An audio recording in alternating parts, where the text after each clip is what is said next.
Hey guys, welcome to another video. Thanks for joining me in this one. Now, this video, I want to touch on what happens when the government shuts down.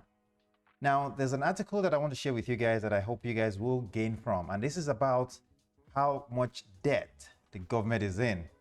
And it's ridiculous because you would think the government should know how to spend money better.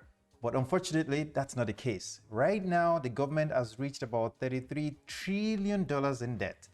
And it's not going to get better. That's the truth about it. As we know that the government keeps spending so much money, and I get it. You know, they're trying to help people, they're trying to help the society, they're trying to help everybody. But the truth is, the government can't do that also. There's always a limit to how much the government can spend. Otherwise, there will be loss of credibility in the system. There will be loss of credibility in the society, you know, that the government is governing. And that's exactly where we are getting to right now. As we know, the government plans to go into the shutdown mode or shutdown in the next couple of days, in about maybe 11 days, on the 30th of September, if they do not reach an agreement on some of the adjustments they need to make in the spending. Now, the question is, what happens when the government shuts down? Well, a few things will be affected. The first thing is your Social Security benefits on Medicare. Now, the issue is that, yes, the checks will still be mailed out, but a lot of things will be delayed. And that's one of the big issues. As it says that the benefit as well as card issuance will cease. So people that are waiting on their Social Security benefits and payment method that they use like cards will cease to be mailed out.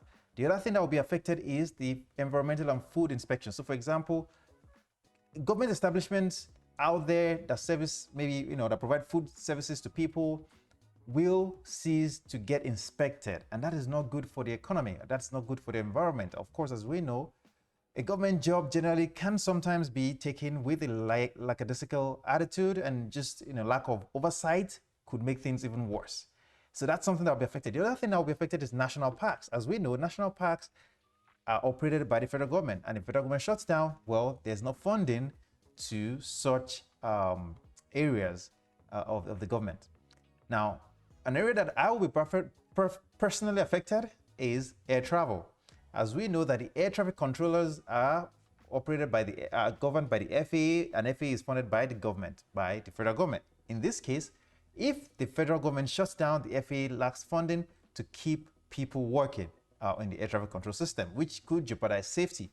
And this will generally lead to a lot of delays in flights, a lot of cancellations, because most of these air traffic controllers will be operating with minimal manpower.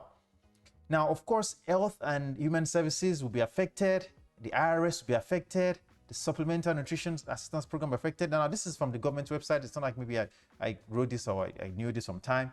But the point here is these areas of the government will be affected. And we as humans, as consumers, we need to think about what is going to happen if the government shuts down. Well, hopefully they don't shut down. Hopefully something turns around and they're able to just figure it out. That's the hope. Because if they shut down, it affects the stock market, it affects the investments that we are putting our hard-earned money into, and sometimes it could affect our jobs, which means our income will be affected. And as we know, things are so expensive right now that the list of things that we need is lack of income or loss of jobs. So it's really out of our control in this manner, because this is the government. There's nothing we can really do.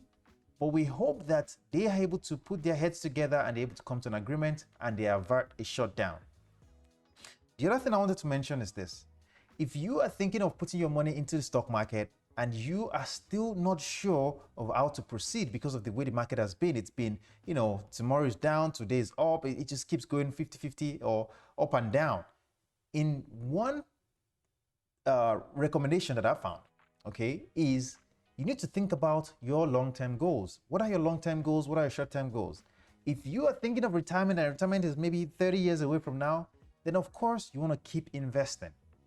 If you think you're going to retire in the next maybe 3 to 5 years, then maybe you want to scale down your risk and invest in safer investments, right? Not the stock market, of course. Now, unfortunately, the bond market is not even doing any better as well. Usually, they would recommend that you put a certain percentage of your money in stocks and some bonds, and you mix it out. So for example, if you know you're going to retire soon, maybe you want to do 60% stocks, 40% bonds, but guess what?